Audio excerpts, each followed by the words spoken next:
sejam bem-vindos os municípios que estão participando hoje dessa web. É um grande prazer e satisfação estarmos aqui juntos para compartilhar, né, conhecimentos, fazer essa troca, né, e aprendizado com esse tema que é de grande relevância, né, na atualidade. O Ministério da Saúde ele vem trazendo a questão dos implantes epidérmicos, então, na atenção primária, inclusive. Então, métodos contraceptivos de longa duração, planejamento reprodutivo e avaliação pré-concepcional, né, no momento está sendo auge e, inclusive, foi uma das temáticas mais solicitadas, né, pelos municípios para fazer essa discussão, essa atualização, e o doutor Rafael trouxe o que os profissionais de saúde precisam saber de forma brilhante. Então, hoje nós temos a honra de contar com a presença do Dr. Rafael Graça Casemiro, que é médico, ginecologista e obstetra, né, professor da UFMS, campus Três Lagoas, com residência médica pela Santa Casa de Campo Grande, mestrado em Ciências da Saúde pela Faculdade de Medicina de São José do Rio Preto e atual diretor científico da Sogomatsu.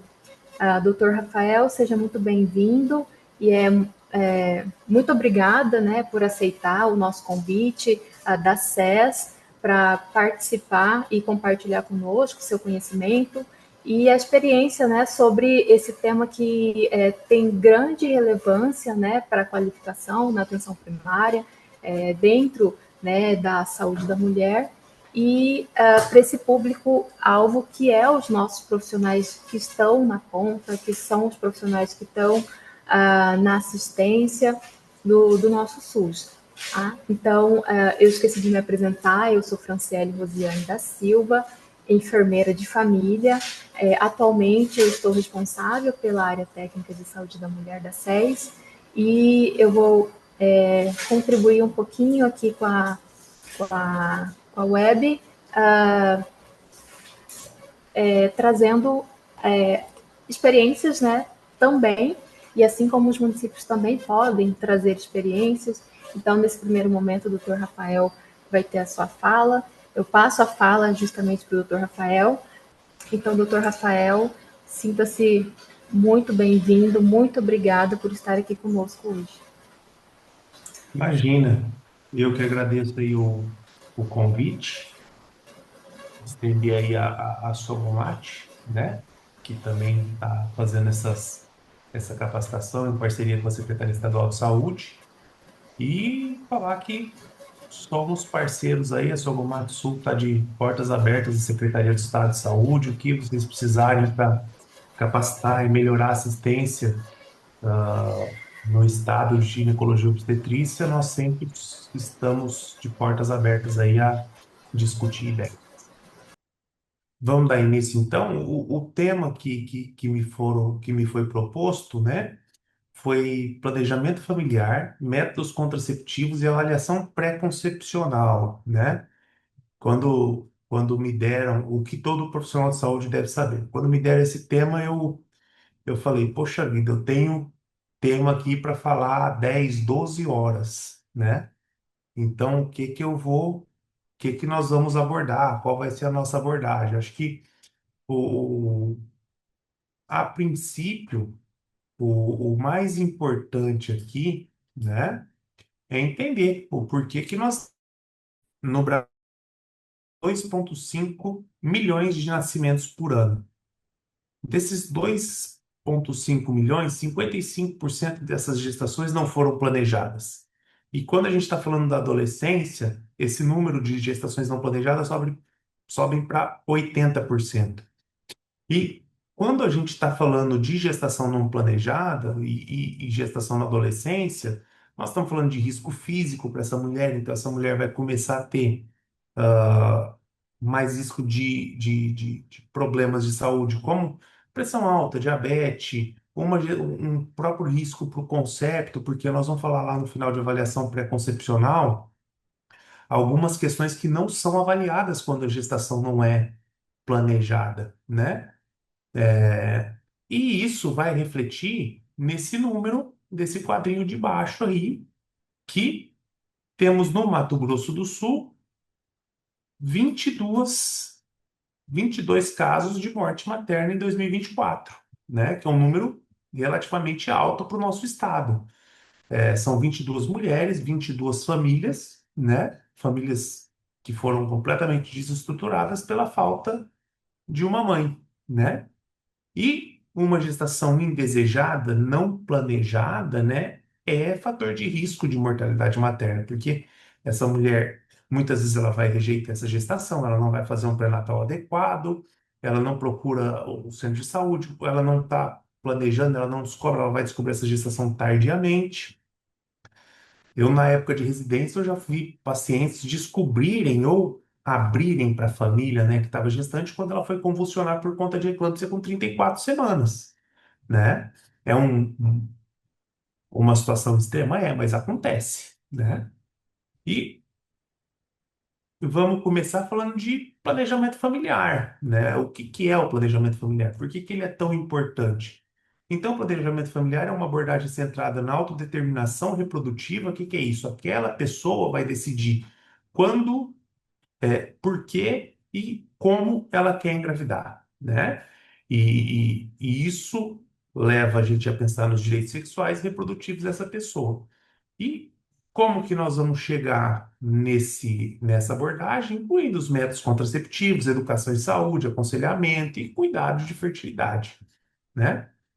O planejamento familiar, ele não é só, por que que a gente fala cuidado de fertilidade? Ele não é só evitar filhos, é se planejar para também ter filhos, né? O planejamento familiar deve incluir também uma orientação para uma mulher que está com 38, 39 anos e não está nem pensando em engravidar, não tem nenhum filho, e fala, daqui 10 anos eu vou engravidar, né?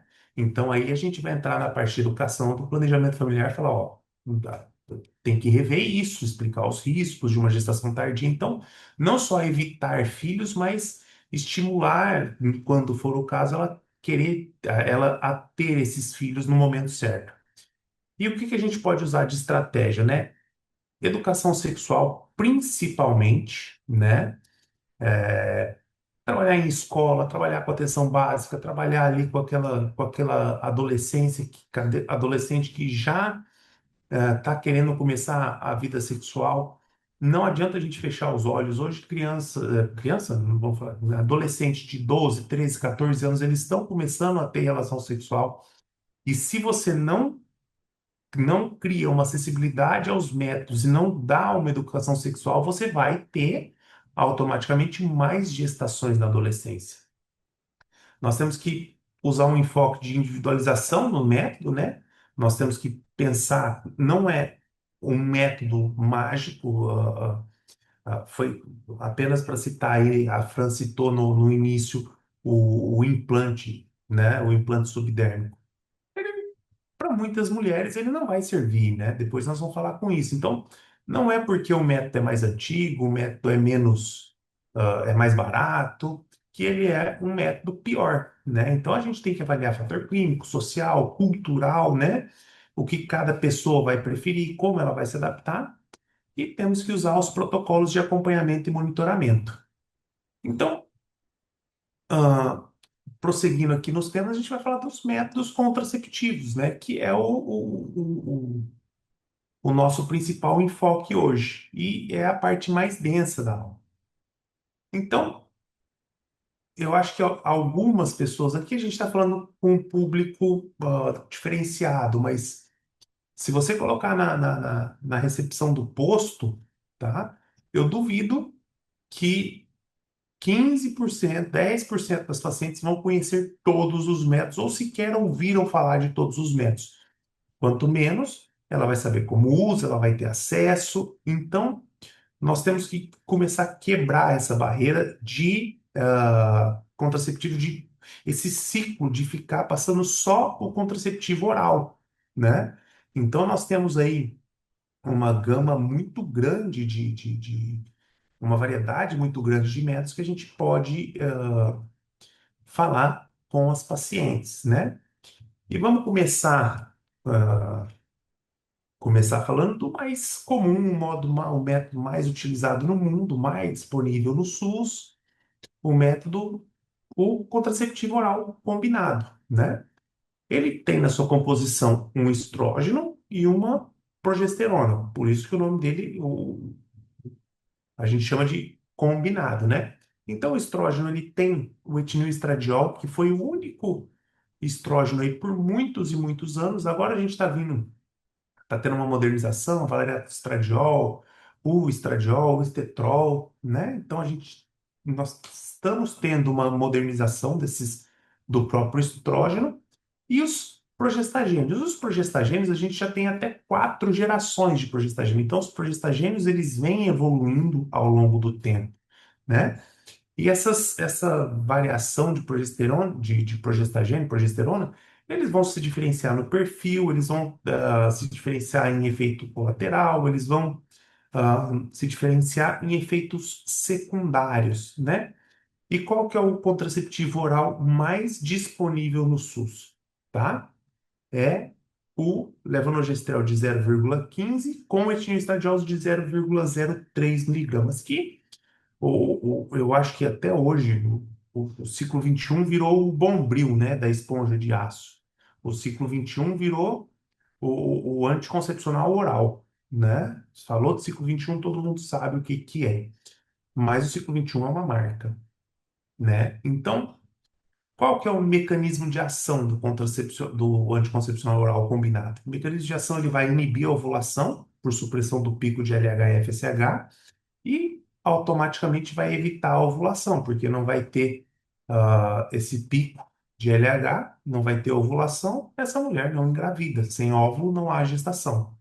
Ele também causa como efeito secundário espessamento do muco cervical, que vai impedir a passagem do espermatozoide, e uma atrofia de endométrio, vai dificultar a implantação embrionária nesse endométrio atrófico. E como que você usa o anticoncepcional oral combinado? E isso, acho que é do anticoncepcional oral combinado, acho que é um dos principais focos, né? Tem que ser aqui. Por quê? A gente sempre vai começar no primeiro dia da menstruação, na grande maioria das vezes. Então, ah, iniciou no primeiro dia da menstruação, desceu hoje, começa. Vai tomar essa pílula diariamente. Nós vamos ter diversos esquemas para realizar. Essa paciente pode tomar essa pílula por 21 dias e parar 7, ela pode tomar por 21 dias e parar 4, ou ela pode tomar 28 dias contínuo, né? Esses regimes têm alguns contraceptivos que demandam um certo tipo de regime, outros, né? Então temos algumas formas, alguns contraceptivos de 24 para 4, porém todos podem ser utilizados no esquema 28 sem pausas. Temos os mais adequados, os menos adequados para isso. Não acho que venha ao caso a gente entrar nas especificidades, como eu disse, de cada progesterona, de cada formulação de contraceptivo oral combinado. Eu acho que nós temos que fazer um apanhado mais geral, mas a maioria, quase todos, eu diria, todos podem ser usados no regime contínuo, tá? Ah, mas não faz mal essa mulher não menstruar? Não, não faz mal essa mulher não menstruar. Essa mulher não menstruar é absolutamente normal, tá? E sem efeitos colaterais. Então, o 21/7 a gente chama de esquema com pausas. Quando a gente vai para o 20, pro o esquema com pausas, o regime estendido, como que a gente pode fazer? A gente pode fazer ela vai tomar 3 cartelas e para uma, ou 4 cartelas e para uma, constantemente. Então, não é o regime contínuo, mas ela vai fazer uma pausa a cada 3 meses, a cada 3 cartelas, uma pausa a cada 4 cartelas, tá? E o regime contínuo, como o próprio nome já diz, você vai fazer o uso do contraceptivo continuamente sem pausas. O ideal é que seja tomado em horários próximos para evitar variação de biodisponibilidade do medicamento. Então, pelo menos no mesmo período. Toma de manhã a pílula, procura tomar todo dia de manhã, idealmente, mesmo horário. Idealmente, assim, toma às 7, toma todo dia às 7, toma às 8, todo dia às 8, né? E outros cuidados contraceptivos. Se tiver vômito até 2 horas depois da tomada, tiver diarreia, uso de medicamentos que interferem na eficácia do medicamento, a gente tem alguns anticonvulsivantes que podem alterar a eficácia, nós temos alguns antibióticos. Então, tomar bastante cuidado com isso. E esquecimentos, né? Qualquer um desses casos, orientar essa paciente que ela pode não estar protegida, né, nesse ciclo, e pode ser que ela venha a engravidar. E se, então, fazer uso de preservativo, fazer uso de algum outro método de, de barreira para evitar uma gestação indesejada.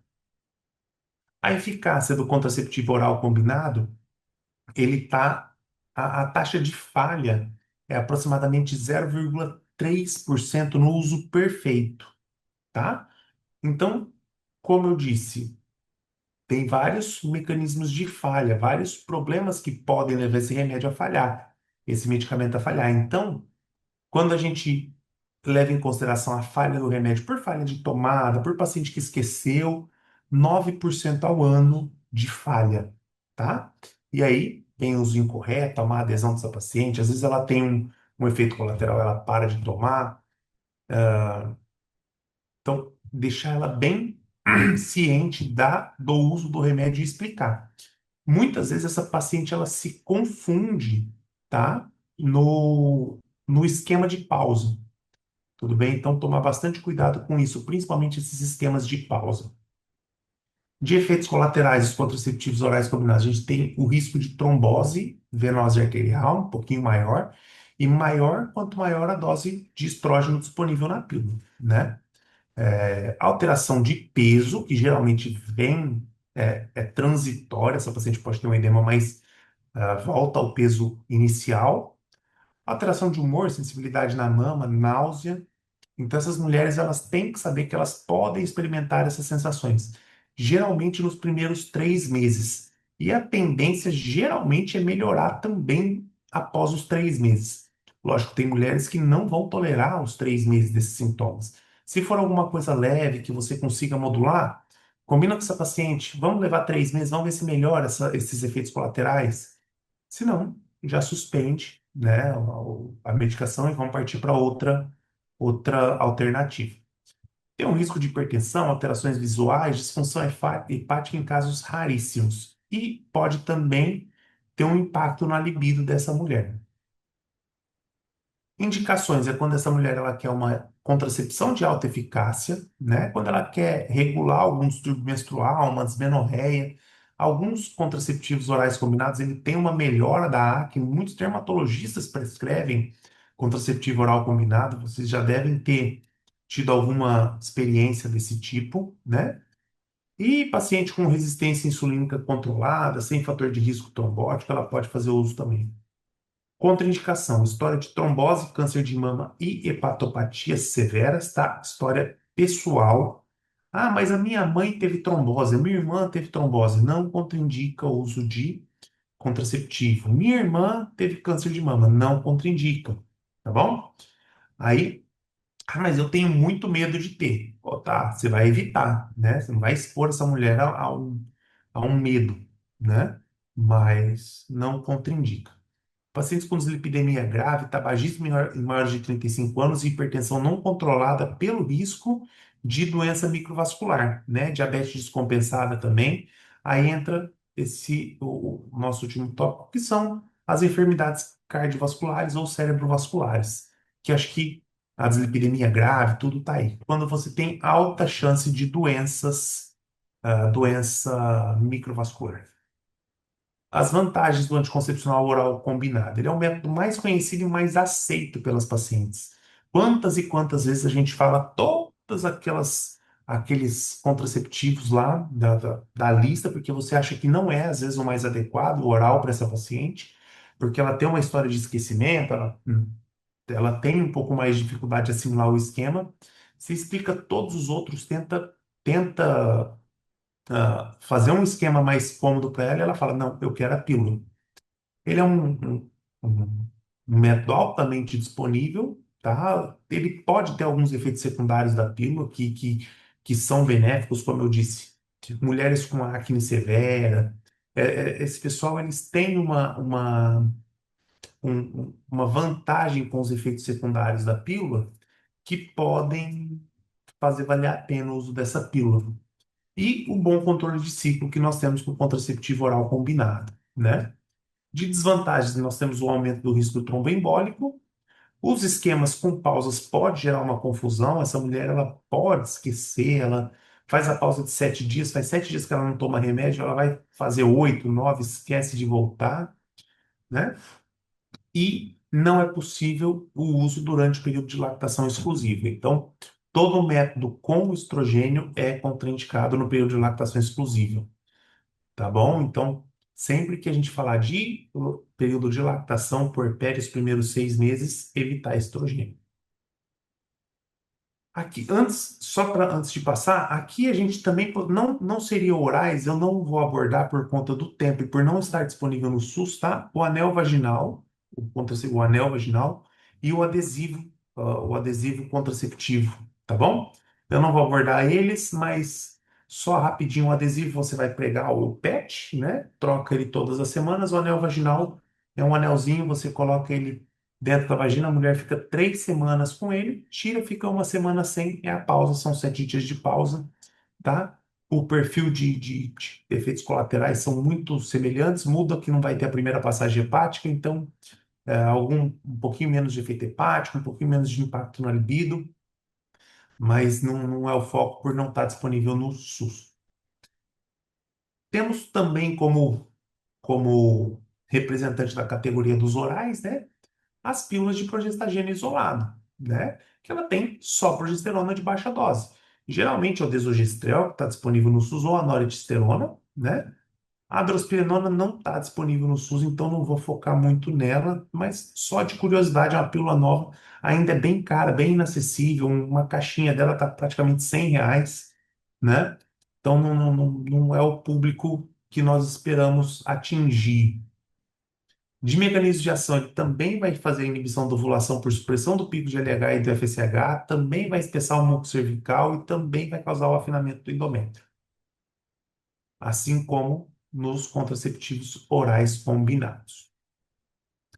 A forma de uso vai começar no primeiro dia da menstruação ou 21 dias após o parto. A pílula de progestagena isolada, ela não tem pausa, né? Na didrospirenona tem, mas nós não estamos falando dela, tá? As pílulas, o desogestrel e a noretisterona são de uso contínuo.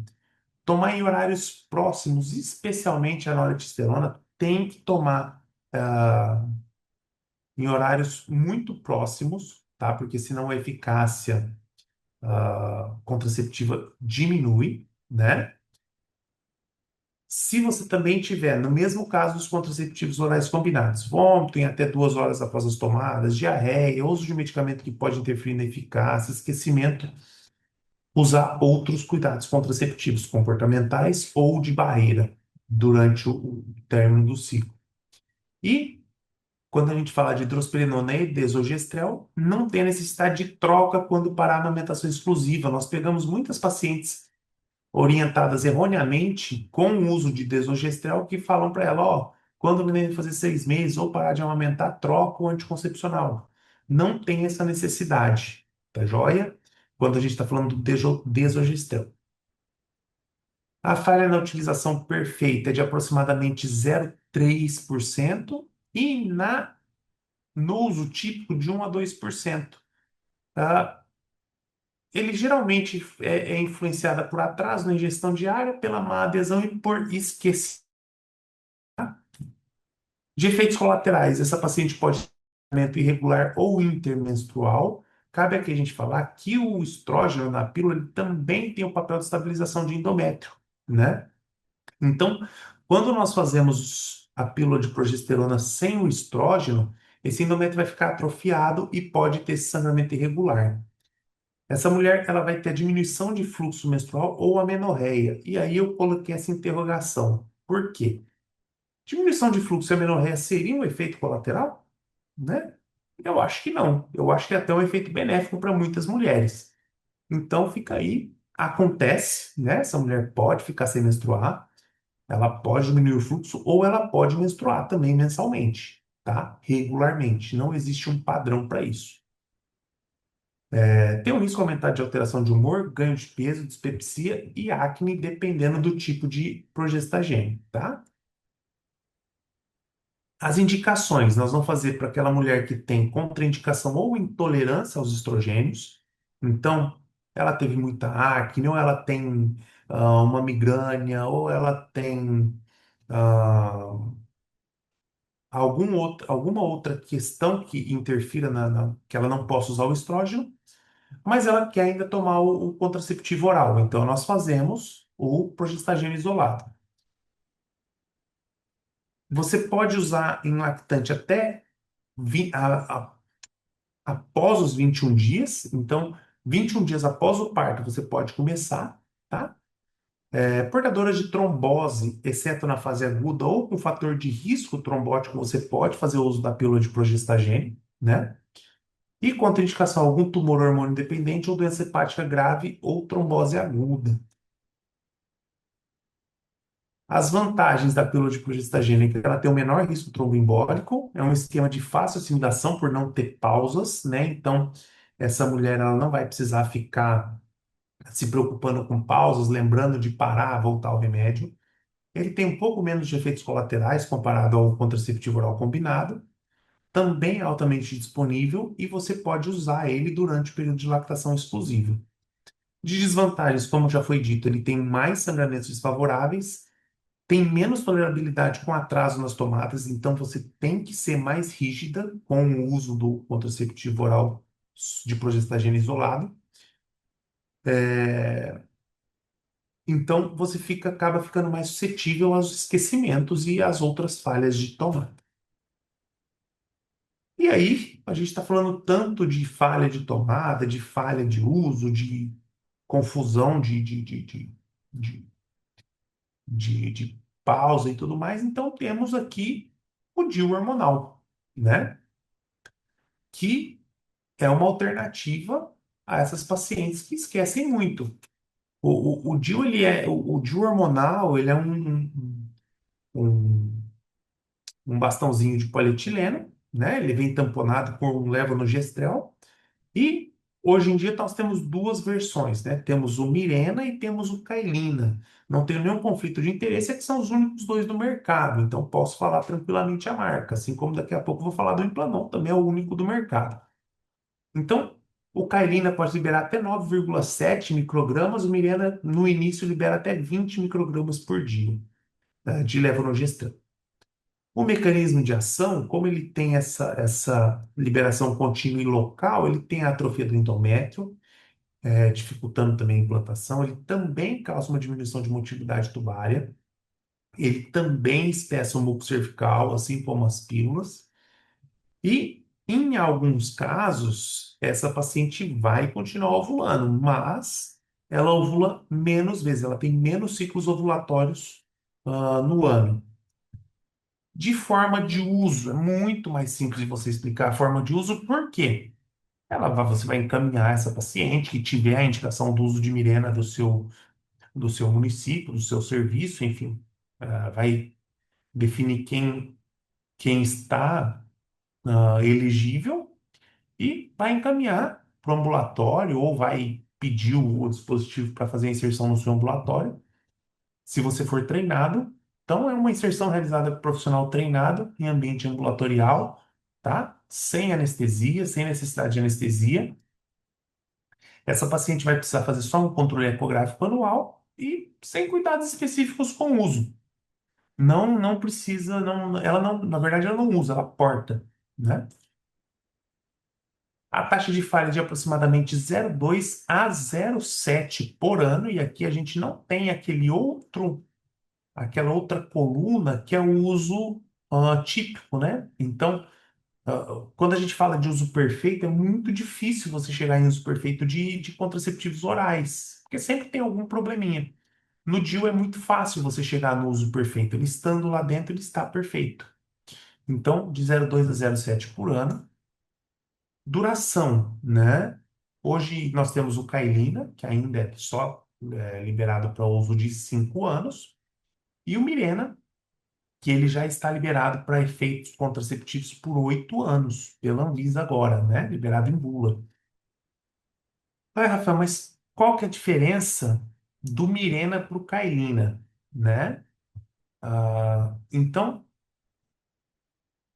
vou falar as indicações, que aqui nas indicações a gente tem a diferença. Então, de indicações, mulheres que desejam um método de longa duração e altamente eficaz, e mulheres que não podem usar o estrogênio, tá? É uma boa indicação. E aqui, tratamento de menorragia. Aqui está uma questão muito importante. Tratamento de menorragia, tratamento de sangramento uterino normal, nós só podemos fazer o uso do Mirena. O Mirena ele tem uma dose um pouquinho maior de levonorgestrel nele, né? Então, ele pode ser utilizado para tratamento de sangramento uterino normal. O Cailina não. Outro detalhe, o tamanho do dispositivo. O Mirena é um pouquinho maior, bem pouca coisa, mas faz diferença na hora de colocar. Então, aquela paciente que tem um útero menor, uma nuligesta, talvez ela se beneficie mais do Cailina, porque o insertor ele é um pouquinho mais estreito. Então, ela pode ter um canal do colo do útero um pouquinho mais fino, pode ser mais fácil de fazer a inserção. Então tem essas pequenas diferenças entre eles. O Mirena induz um pouquinho mais a menorréia e o Cailina induz um pouquinho menos a menorréia. Tá? E de contraindicações, gravidez confirmada ou suspeita, obviamente, né? Infecções pélvicas ativas ou recorrentes. Então, a paciente está com ah, sei lá, ela tá com candidíase, tá? Trata e coloca. Ah, mas ela tem candidíase toda semana. Cuidado, né? Candidíase até que não, mas uma vaginose, uma cervicite ali que você tem que ficar tratando toda hora, todo mês, a cada 2, 3 meses ela volta. Toma cuidado. Não porque o DIU provoca infecção, tá? Mas o DIU é o corpo estranho. Então, sempre que você tem um corpo estranho, esse corpo estranho pode se colonizar e pode se tornar mais difícil tratar a infecção. Câncer de mama ou outras neoplasias hormônio dependentes ativas, tá? Anomalias uterinas que distorcem a cavidade. Então, o útero bicorno muitas vezes é contraindicado. Útero de Delfo, né? Um mioma muito volumoso que distorce essa cavidade uterina já não vale a pena. E hemorragia vaginal não diagnosticada. Então, eu falei aqui que ele pode ser um tratamento de hemorragia, mas essa paciente ela está sangrando, você não sabe o que que é, o que que está acontecendo. Você não avaliou ela plenamente ainda. Não coloca o Mirena até você ter uma ideia, plena do que está acontecendo, por que que ela tem sangrado bastante.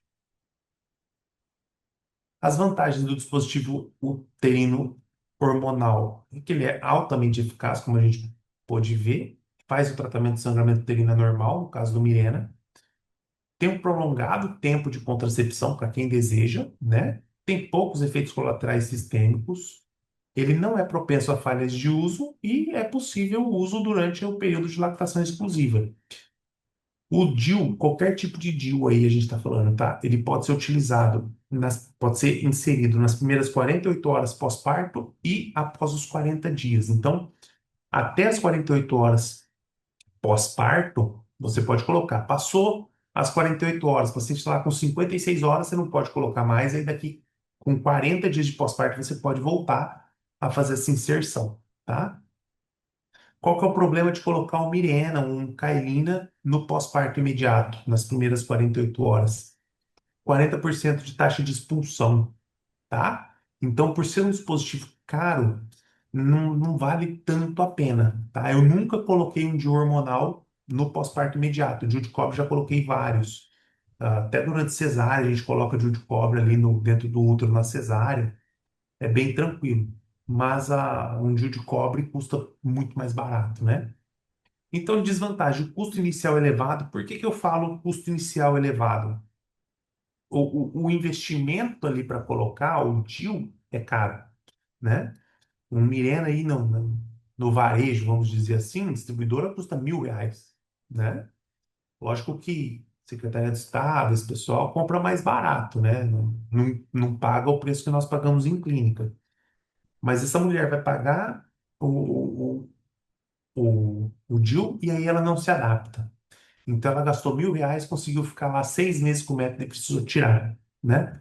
A longo prazo, se essa mulher se der bem, se ela conseguir ficar os 8 anos com o Mirena, ele fica mais barato que qualquer pílula bem antiga aí, tá? Mas o custo inicial é elevado. Eu sempre falo para os pacientes, você está pagando, né, questão de custo, quando a gente fala de custo, você está pagando 8 anos de anticoncepcional de uma vez só, né? Então, por isso o custo é elevado e para o sistema público também, né? Quantas e quantas mulheres não vão expulsar esse DIU, elas não vão querer trocar de método e o Estado gastou bastante dinheiro para fazer se planejou para fazer a contracepção por 8 anos e muitas vezes ela usou só 6 meses. A necessidade do profissional treinado para inserção, né, que é outro fator limitante, acreditem, tem ginecologista que não faz inserção de DIU, né? Então, alguns preferem não fazer. Então, o acesso à necessidade de profissional treinado é muito importante. E as pacientes têm muita resistência de inserção de qualquer tipo de DIU, né? Eu acho que muito por conta dos DIUs de cobre, mal indicados, vamos dizer assim. Alguns DIU de cobre não deveriam ter sido colocados, então nós vamos conversar daqui a pouquinho dele. Mas muitas vezes a paciente ela se traumatiza e uma experiência ruim você espalha muito mais do que uma experiência boa. Então muitas vezes a paciente ela coloca o próprio DIU de cobre e ficou super bem, ela não fala para ninguém.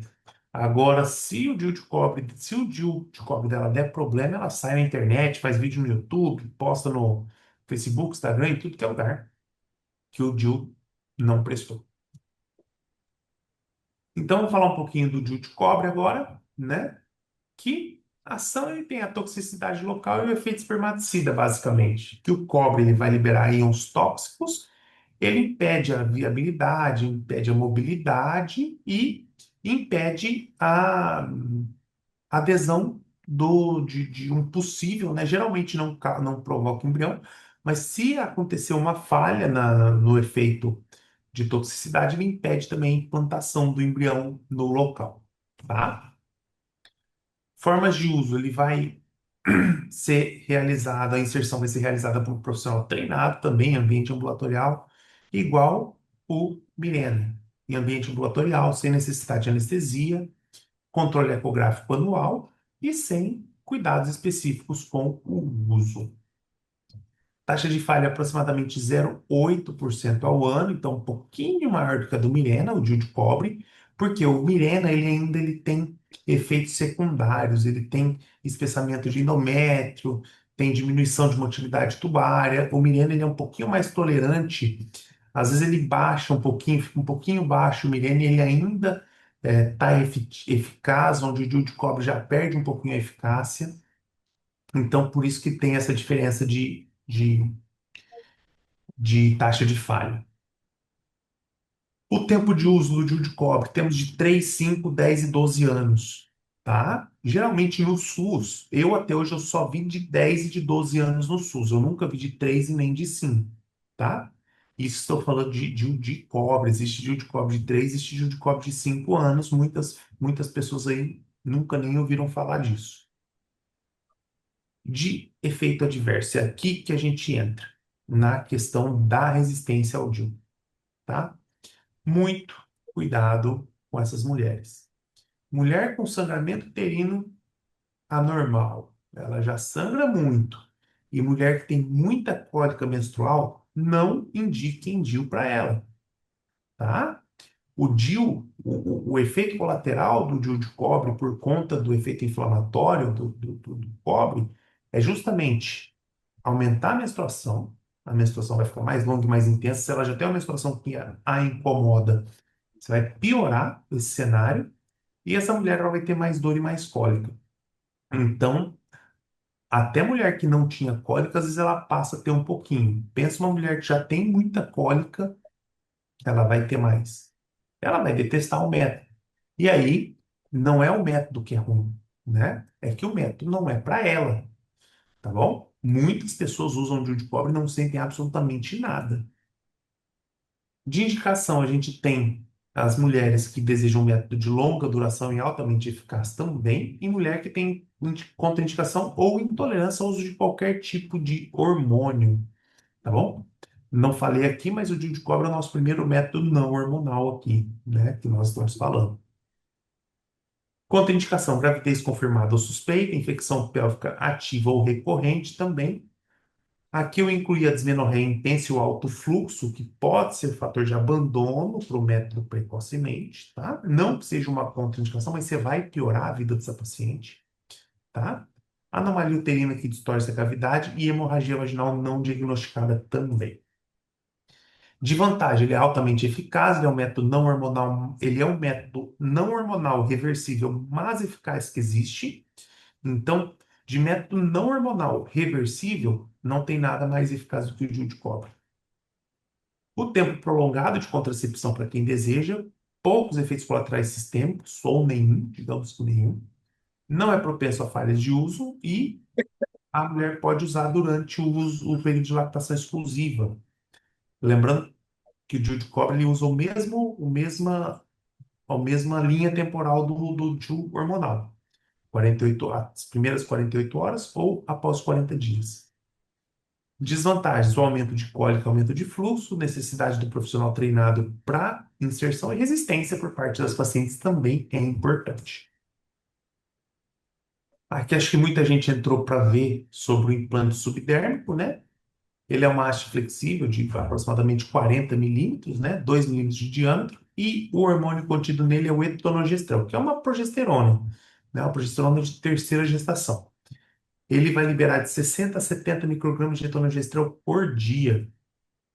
Ele vai, o mecanismo de ação dele é muito parecido com os outros métodos de progestagênio, então ele espessa o muco cervical, ele atrofia o endométrio, ele inibe a ovulação, porque ele é sistêmico, né? E ele causa também uma diminuição da motilidade tubária. Forma de uso, também tem o tal do profissional treinado, né? Então, o implante subdérmico, ele tem suas necessidades de treinamento também, tá? A única diferença do DIU, lógico, são procedimentos completamente diferentes, mas ele precisa do profissional treinado e ele tem que ser feito sob anestesia local. A agulha é muito, muito calibrosa, né? A agulha de inserção dele, ele vem dentro da agulha. E não tem cuidados específicos com o uso. Só um parênteses aqui, eu não falei no DIU, mas né, tanto o DIU quanto o implante subdérmico podem ter complicações graves na inserção, tá? O DIU, esses dias saiu uma notícia aí de uma mulher que ficou 2, 3 anos com o DIU em cavidade abdominal. Por quê? Ou perfuração da aula, ou esse DIU migrou por perfuração, perfura um pouquinho, fica ali no miométrio e acaba que atravessa o miométrio depois. O implante subdérmico, já tem relatos também de achar implante subdérmico, ah, não sei, acho que colocaram na braquial da paciente, saiu no, não me lembro se foi no coração, onde que foi que acharam esse implante longe pra caramba também, entrou na circulação corpórea dessa mulher. Por Deus, ela não fez uma trombose. Então, assim, ah, o treinamento profissional é indispensável, é importantíssimo. Mas é só colocar um implanon. É só colocar um implanon. Quando você é bem treinado, isso se torna corriqueiro. Todo mundo tá, tá suscetível a complicações. Tudo bem, mas muito cuidado, tá? Não subestime as complicações, tanto do implante quanto do DIU. Tá joia? São raras, mas quando acontecem são problemáticas. A eficácia do implante subdérmico, depois nós vamos ver, ele é o método mais eficaz que existe. Ele é mais eficaz até que a laqueadura, tá? Então a taxa de falha é extremamente baixa, aproximadamente 0,05% ao ano. Então, ele é muito eficaz e muito seguro. Esse é o grande benefício do implante subdérmico, tá? Eu acho que se for para falar alguma coisa dele de principal, assim, de destaque, eu acho que é a segurança, a eficácia. De efeitos colaterais, ele pode causar alteração no padrão menstrual, irregularidade, spotting é muito recorrente, tá? E a menorreia. A menorreia coloquei de novo interrogação. A menorreia é um efeito colateral para algumas, para outras não.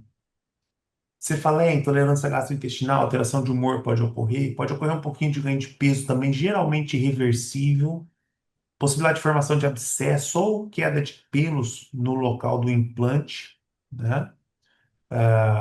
Os acidentes também de inserção.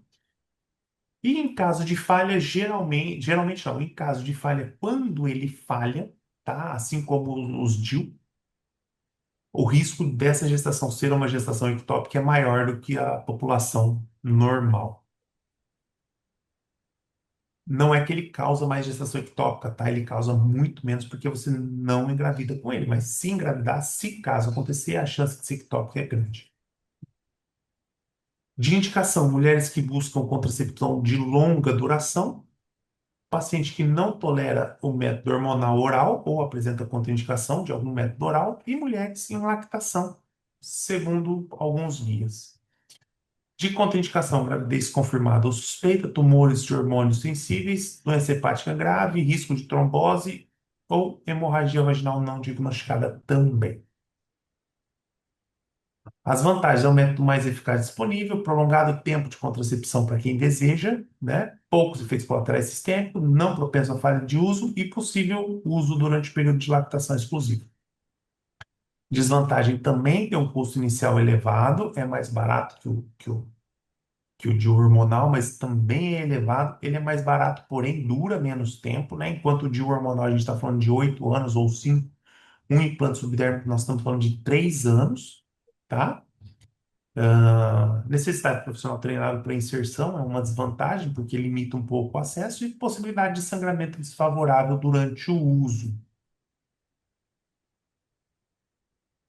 Temos também aqui muito famoso, acho que de contracepção, contraceptivo pós-parto, de puérpera, acho que é o mais utilizado, que é o injetável trimestral.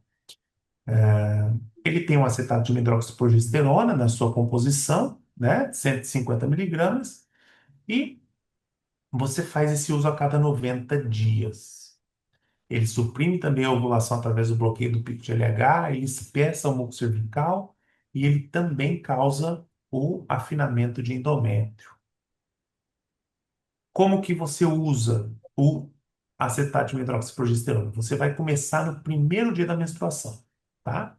E os intervalos, eles devem ser de 12 a 13 semanas, então de 84 a 91 dias. Nunca excedendo 91 dias, tá? Então, você fez lá as contas, você colocou 90 dias. Ela, no dia seguinte, essa mulher pode tomar, no outro já não pode. Então, às vezes, vale até a pena você colocar lá com 88 dias, 87, para ela poder ter uma flexibilidade caso ela esqueça, né? Tem também problema, às vezes, na atenção na rede pública. Às vezes você coloca 90 dias, mas, pô, 90 dias deu no primeiro dia de um feriado prolongado, né? Então, tem essas questões que a gente tem que estar bastante atentos.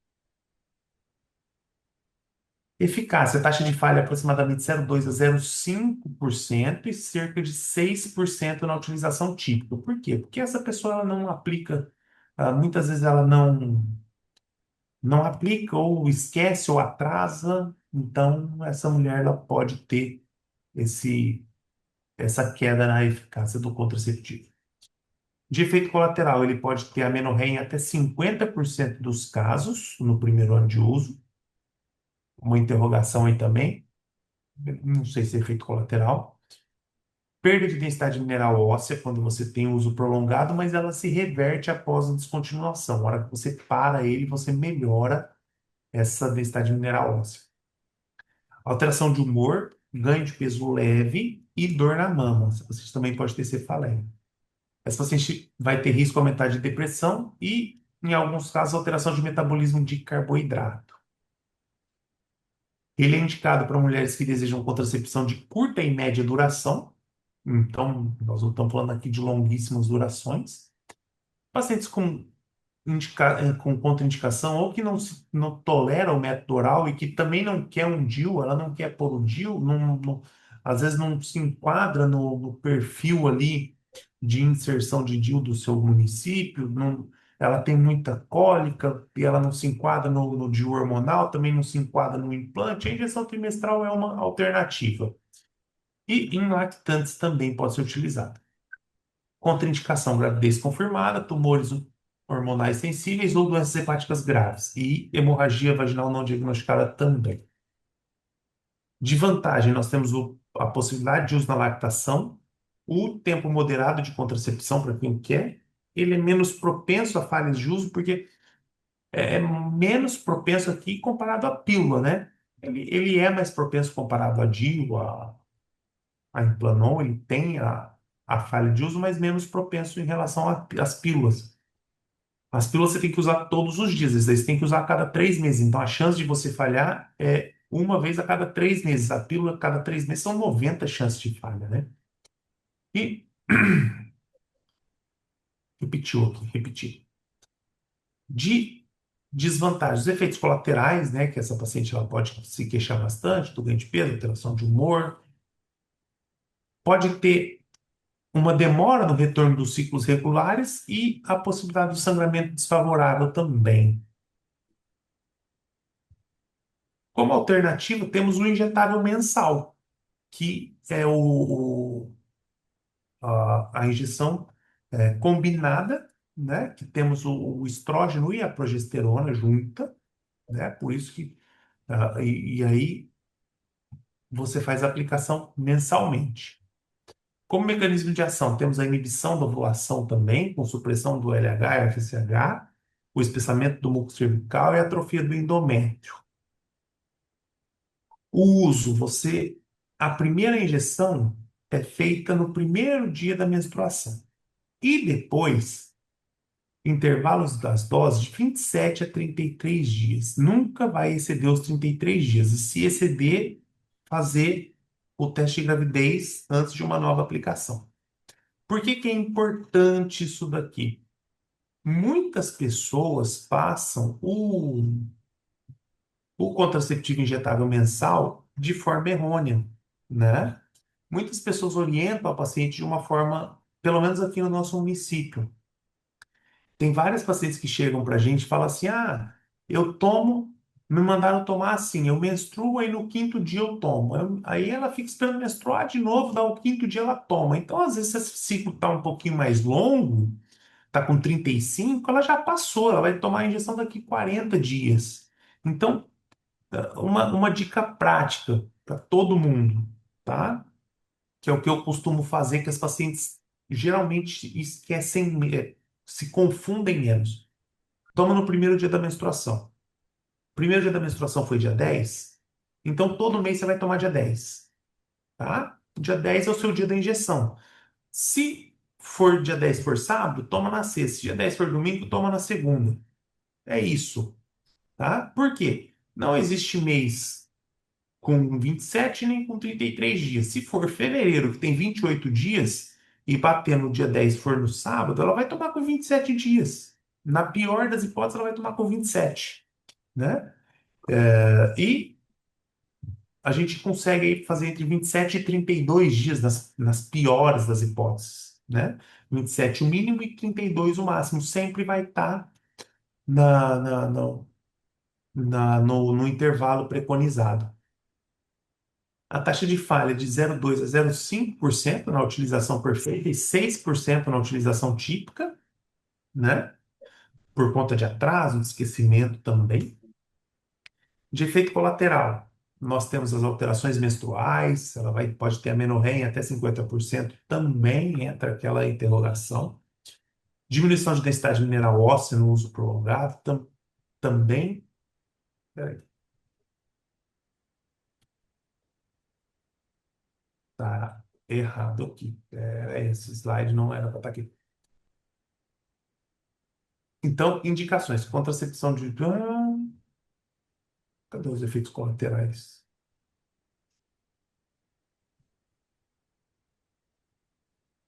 Não, isso daqui é do trimestral, tá, gente? Eu não coloquei o slide da mensal aqui. Me desculpem.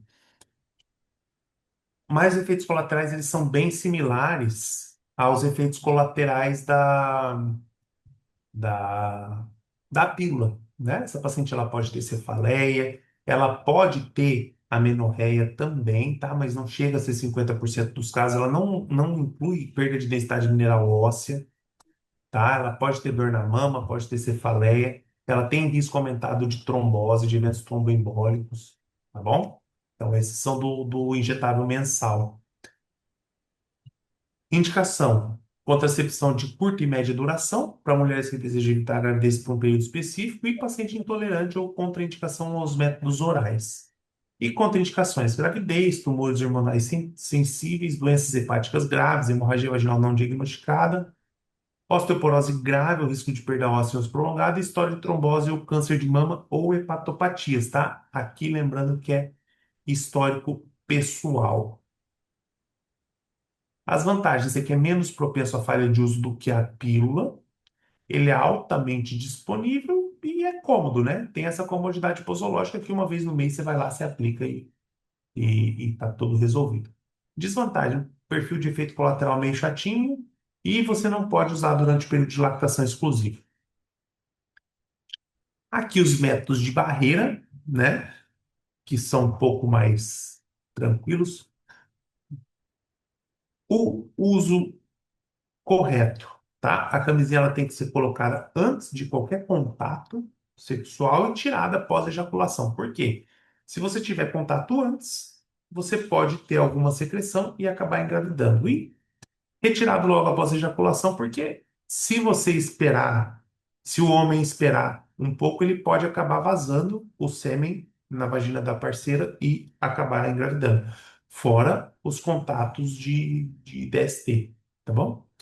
E o diafragma, ele tem que ser inserido antes da relação, tá? E ele tem que ser deixado lá por até 6 horas após a relação. Eficácia, tá? A taxa de falha do preservativo é de 13% no uso típico e do diafragma é de 17% no uso típico. Por que que eu não coloquei uso perfeito aqui? Porque não tem uso perfeito, né? Preservativo, por mais que você use direitinho, ele vai ter problemas. Ele vai romper, ele vai deslocar, o diafragma também ele desloca. Então, é muito difícil chegarmos no uso perfeito. Então, o diafragma também, a colocação pode estar incorreta, né? De vantagens: o preservativo é o único que previne DST e o preservativo é altamente disponível. Qualquer unidade de saúde que você for, pelo menos aqui no nosso município, em Três Lagoas, tem no balcão da farmácia uma caixa de preservativo. Eu acho que isso é no estado todo, né? Então, é muito disponível, é fácil, não precisa de receita de prescrição médica. Não tem efeitos colaterais e não precisa usar continuamente. Você não usa nada, você vai lá na hora da relação, você coloca o preservativo, usa, acabou a relação, você não está usando mais nada.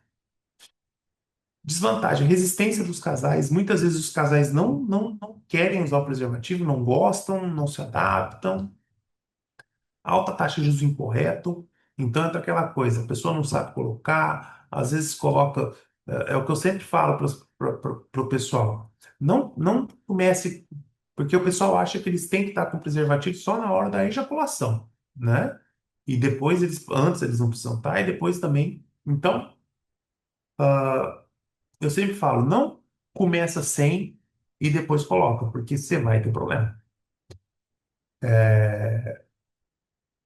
Ele é pouco eficaz devido à alta taxa de acidentes de uso e o diafragma é pouco disponível. Aqui em Três Lagoas eu desconheço alguém que coloque diafragma, que meça o diafragma. Não sei se alguém aí, alguém de outro município, outra secretaria, tenha no setor público alguém que coloque o diafragma. Temos os métodos comportamentais que, assim, vamos falar só da questão das eficácias, né? Tabelinha, o calendário, ele vai falhar aproximadamente 24% por ano, né? A abstinência ela é 100% eficaz, se seguida consistentemente, obviamente. Métodos naturais, como muco cervical e temperatura basal, ele vai falhar também em cerca de 24% ao ano. A tabelinha e o calendário tem o problema de você precisar conhecer o seu ciclo menstrual, ter uma disciplina e e ter uma menstruação bem regulada, né? A abstinência digamos que é praticamente impossível manter a longo prazo, né? E os métodos naturais, ele pode ser afetado por várias questões durante o ciclo. Então, essa mulher está muito mais quente, a temperatura basal pode alterar, dormiu no ar-condicionado, então muitas coisas a gente pode interferir. O muco cervical teve relação próximo, altera o muco, então tem várias, várias nuances aí que a gente tem que avaliar. As vantagens é que eles são naturais, não tem efeitos colaterais e estimulam o conhecimento do corpo e do ciclo da mulher. E de desvantagem, a baixa eficácia, principalmente, a dificuldade de entendimento do método e a difícil reprodução dele e continuidade. De métodos permanentes, aqui a gente vai falar da vasectomia e da laqueadura, né? Ambos são indicados para quem quer ter contracepção permanente. Eficácia da vasectomia a taxa de falha é aproximadamente 0,15% ao ano e da laqueadura em torno de 0,5%. Lembra que no DIU, no Implanon, no implante subdérmico, a nossa taxa de falha era 0,05. Então, o Implanon ele é 10 vezes mais eficaz do que a laqueadura. Não sei se vocês tinham essa, essa noção de proporção, né? Tanto a vasectomia quanto a laqueadura, se a gente vai considerar um método, eles são irreversíveis? São irreversíveis. Tem a cirurgia para reverter? Tem. Mas taxa de sucesso geralmente baixa, tá? Cirurgia, microcirurgia, com uma complexidade alta. Então, não podemos contar com isso. As vantagens: é altamente eficaz, não tem efeito colateral depois da recuperação do procedimento, né? Desvantagem é que precisa de um procedimento cirúrgico, tem a possibilidade de complicação operatória. É um método que a gente tem que considerar irreversível e a taxa de arrependimento não é desprezível. Acho que todo mundo já ouviu alguém falar que se arrepende de ter feito uma laqueadura ou se arrepende de ter feito uma vasectomia. A pílula do dia seguinte, ou contraceptivo de emergência, né? Ela pode ter o levonorgestrel ou o Lipistal, tá? O Lipistal, ele é uma medicação hospitalar, então a gente não vai entrar aqui muito nele, né? Mas ambos inibem ou atrasam a ovulação, além de alterar o endométrio, em caso de ovulação já tiver ocorrido recentemente. Forma de uso do levonorgestrel. Como primeira opção e melhor, vamos falar da segunda, o primeiro que é pior. A segunda opção, você vai tomar um comprimido de 12 em 12 horas, tá? Vai tomar dois comprimidos, um de 12 em 12 horas por um dia, tá? E vai, esse uso tem que ser feito até 5 dias após a relação.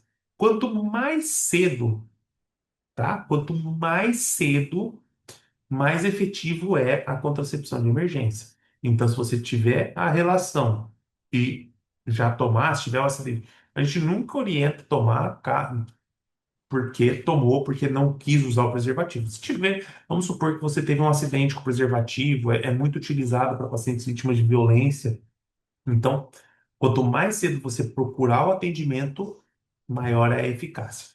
E o que que vocês acham mais fácil de dar problema? Você tomar um comprimido de 12 em 12 horas ou você tomar dois comprimidos de uma vez, né?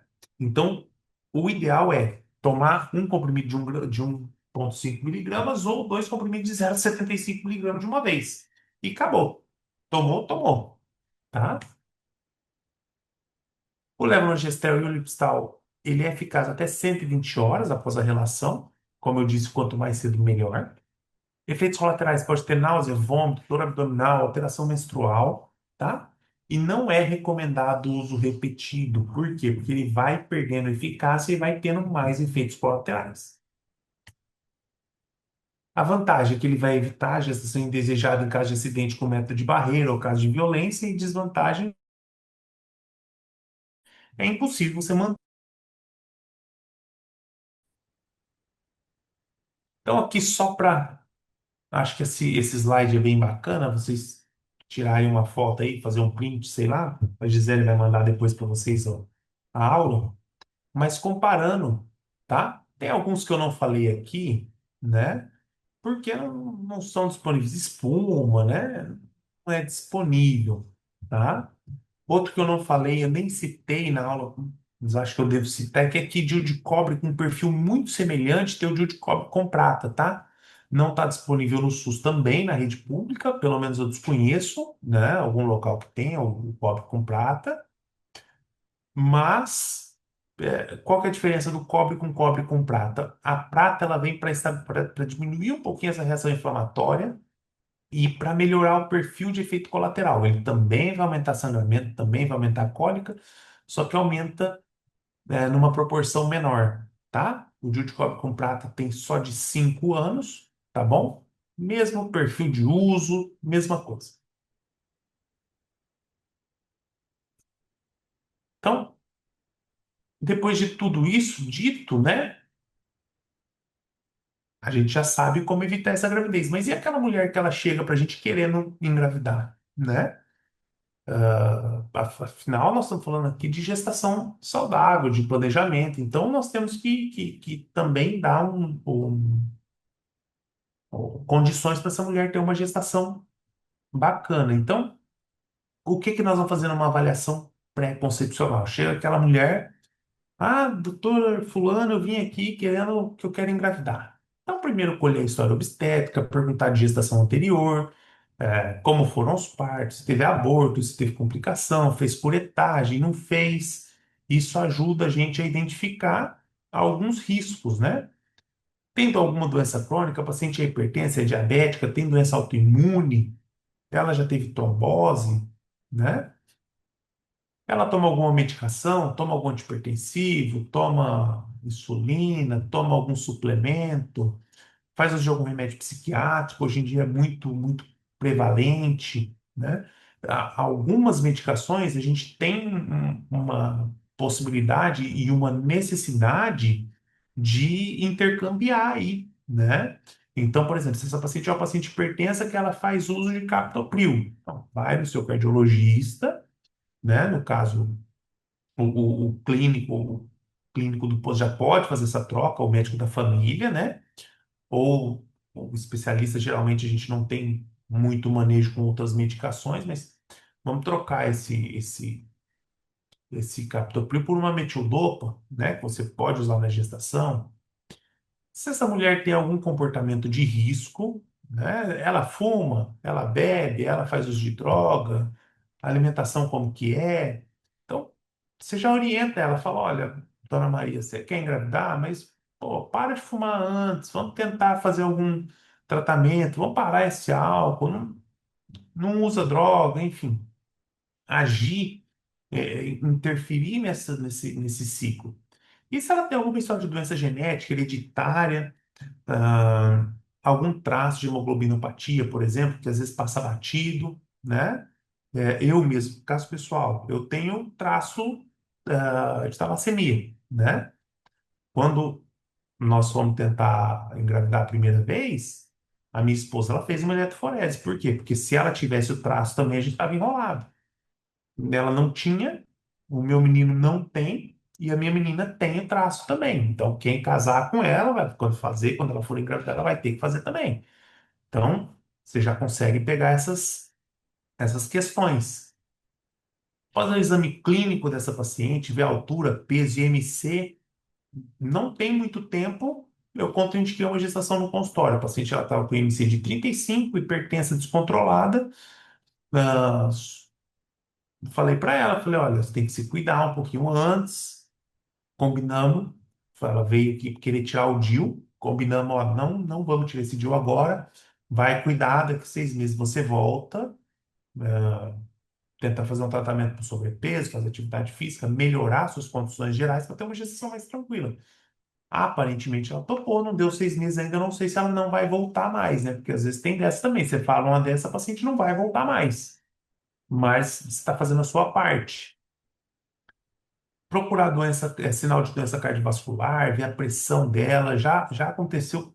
não de gestante, vira e mexe. Esses dias, pouco tempo atrás, chegou uma paciente gestante com a pressão 200 por 120 para iniciar o pré-natal assintomática. Então, há quanto tempo essa mulher está com essa pressão alta, né? Há quanto tempo ela não está em tratamento, quanto tempo ela não passa numa avaliação médica, né? Ela não tinha procurado atendimento pré-concepcional, engravidou sem querer, mas enfim, quando procura, às vezes a gente tem que procurar também, né? Procurar algum sinal de distúrbio endócrino, principalmente sinais de hipotireoidismo, síndrome de ovário policístico, ela tem muita acne, ela é obesa, ela tem acantose, como que é o, o contexto geral dessa mulher? De exames complementares, acho que um hemograma, para ver se ela tem algum tipo de anemia, como que tá. Sorologias é bacana porque, assim, ah, vo- se você faz as sorologias, você sabe onde você está iniciando esse pré-natal. É uma chance de você já fazer sorologias. Mas, por exemplo, se essa paciente vem com uma sífilis reagente, a sífilis hoje está muito prevalente, é melhor você fazer o Visitacil, trata essa sífilis e depois você resolve. Ela vem com uma toxoplasmose suscetível. Você já orienta ela a parar de fazer uso de alguns alimentos, a tomar cuidado com fezes de animais antes de engravidar. E rubéola, às vezes ela é suscetível, você pode vacinar essa mulher antes dela engravidar, né? Às vezes ela não vacinou. Avaliação de funções tiroidianas. As tiroidianas, elas já podem ser não precisam ser feitas necessariamente, porque elas vão dar bastante sintomas, né? Glicemia, fundamental você fazer a glicemia para ver se a mulher não é diabética. Hiperglicemia, glicose é muito teratogênico. Então, uma paciente com uma diabetes descompensada, muitas vezes ela vai evoluir para um aborto, muitas vezes ela vai evoluir para uma malformação fetal, tá? Embrionária fetal. E imunizações pendentes, né? Essa paciente já tem a vacina da rubéola, da hepatite B, tá tudo certo com a vacinação dela, ela pode engravidar já, ela precisa fazer mais alguma coisa. E para finalizar, né? Suplementação. O que que você faz para suplementação de quem quer engravidar? Obviamente, além de todos os tratamentos, todas as medicações possíveis que ela precise tomar por, por algum distúrbio, sei lá, vê uma anemia, suplementa ferro desde antes, enfim. Específico para gestação, recomenda, recomenda essa suplementação de ácido fólico de 400 a 800 microgramas por dia para reduzir defeito do tubo neural. Iniciar 3 meses antes da gestação, tá bom? O ácido fólico de 5 miligramas é uma dose a mais, tá?